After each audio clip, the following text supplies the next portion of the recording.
बाप और बेटे और रूह कुद्दुस के नाम से आमीन। मसीह यीशु में आप सबको शालूम। आज की पहली तिलावत नहमीया नबी और उसके दूसरे बाप में से ली गई है और आज की अंजील मुकद्दस लूका की अंजील और उसके 9वें बाप में से ली गई है।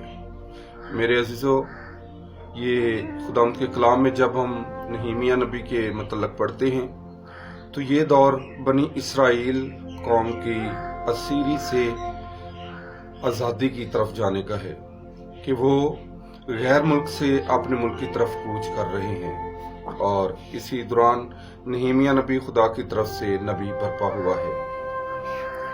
नहमीया ऐसा शख्स था जो फारस के बादशाह का मेहनवाज था और बादशाह उसकी बड़ी कदर करता था, क्योंकि अगर पुराने दौर में अगर किसी बादशाह को मारने का किसी का इरादा होता तो वो उसकी मैं में या उसकी जो भी मशरूब वो पीता उसमें जहर मिला सकता था।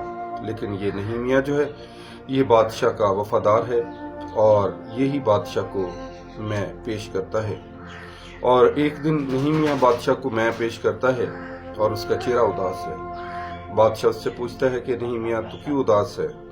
वो कहता है कि आए मेरे आका, मैं इसलिए परेशान हूँ कि मेरे हैकल यानी मेरे खुदा के घर और मेरे मुल्क पर कलदोनियों ने कब्जा किया है और उन्होंने उसको मसामार किया है और मैं इसलिए परेशान हूँ और मैं आपसे इजाज़त चाहता हूँ कि मैं जाऊँ और खुदा के घर की तामीर को दोबारा शुरू करूँ।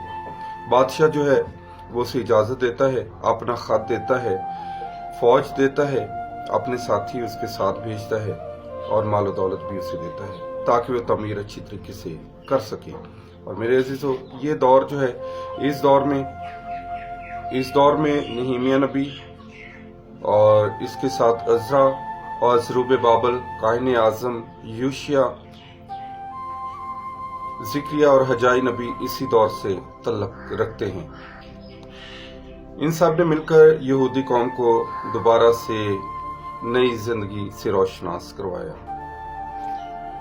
आज की इंजील मुकद्दस में एक शख्स खुदावंद यीशु मसीह के पास आता और कहता है कि आए खुदावंद, मैं तेरे पीछे आना चाहता हूँ।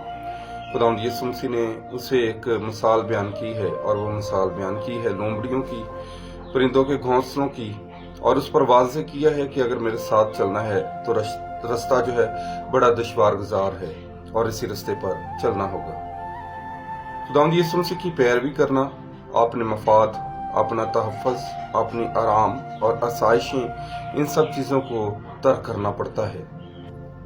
यीशु मसीह की पैरवी सलीबी मौत तक ज़रूरी है और अपनी सलीब उठाना है और यीशु के पीछे चलना है, क्योंकि सलीब नई जिंदगी और जलाली जिंदगी की अलामत है। हल पर हाथ रखकर पीछे देखना इलियास और एलीशा की जिंदगी पर इशारा किया गया है। जब इलियास नबी एलीशा के पास आता है तो वो हल चलाता है और वो कहता है कि मेरे पीछे हो ले, तो एलीशा इलियास के साथ चल पड़ता है। वो पीछे की फिक्र नहीं करता है। खुदावंद यीशु मसीह आज हमसे कहते हैं कि मेरी खिदमत के लिए ना सिर्फ वफादारी, मोहब्बत, बल्कि अपने आप को कुर्बान करना भी जरूर है। कुर्बान करने का मतलब कि अपनी ख्वाहिशात को मार देना, अपने आप को खाली कर देना। पौलुस रसूल कहते हैं कि अब मैं ना रहा बल्कि मेरा मसीह अब मुझ में जिंदा है। आइए खुदा से दुआ करें कि खुदा हमें अपना फजल दे ताकि हम खुदावंद यीशु मसीह की पैरवी अच्छे तरीके से कर सकें, बेलौस उसकी खिदमत करें और उसी के नाम को हमेशा जलाल दें। आज का दिन मेरे लिए, आपके लिए बाइस से बरकत ठहरे। मसीह यीशु के सीने से आमीन।